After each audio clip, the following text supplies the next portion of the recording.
Dieu descendit au sommet dans le feu. La fumée montait comme celle d'une fournaise, et la montagne tremblait fort. Et le son de la trompette se renforçait de plus en plus. Moïse parlait, et Dieu lui répondait par une voix. Et l'Éternel appela Moïse au sommet. Il entra dans l'épaisseur de la nuée. Exode 24, 18. Ce qui paraissait était si terrible qu'il dit « Je suis très effrayé et tout tremblant ». Hébreux 12, 21. Était-ce là le même Dieu que celui qui, en Horeb, avait écouté avec tant de patience les refus, les craintes, les hésitations de celui qui l'appelait? Comment lui avait-il parlé alors si librement? Dans sa grande miséricorde, Dieu voile sa face lorsque son enfant fait les premiers pas. Par la suite, et lorsque le moment est venu, il révèle quelque chose de sa sainteté, autant que l'instrument peut en supporter. Et cette révélation, c'est que l'Éternel est un feu consumant. Peut-être bien des chrétiens ont-ils, comme Moïse, rencontré l'Éternel au mont Horeb, où Dieu s'est révélé à eux comme une flamme brûlant leur cœur, ainsi que dans le buisson. Ils ont marché avec Dieu dans l'obéissance de la foi et annoncé le message de la délivrance aux âmes encore dans l'esclavage. Ils ont appris à se confier en Dieu à l'heure du danger. Ils chantent le cantique de victoire.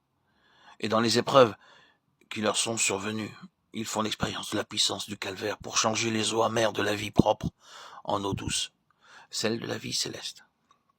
Ces rachetés connaissent aussi par expérience la puissance des mains levées vers l'Éternel à l'heure du combat contre Amalek. Ils travaillent avec le Seigneur selon qu'il les conduit et de grâce en grâce. Mais cette communion du sommet, parler avec lui face à face, oh, combien ils soupirent après cette nouvelle révélation de Dieu.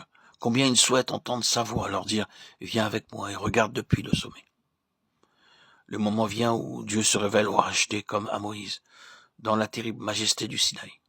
Non point pour jeter dans la frayeur dont fut saisi Israël, mais pour faire connaître quelque chose de sa justice, pour communiquer quelques notions de la laideur du péché, quelques aperçus de la sainteté du Dieu qui nous a rachetés. Ce n'est pas en Égypte que les Israélites furent initiés à la loi de Dieu et à ses jugements. Ils sortirent du pays d'Égypte, ignorant celui qui les rachetait, initiés aux coutumes égyptiennes et avec des notions assez vagues au sujet du bien et du mal. Mais lorsqu'ils furent affranchis, séparés de ce qui constituait leur vie au pays d'Égypte, alors Dieu commença de leur montrer quelque chose de lui-même et de la droiture qu'il réclame de ceux qui portent son nom. Ce fut une révélation non seulement pour les Israélites, mais aussi pour Moïse.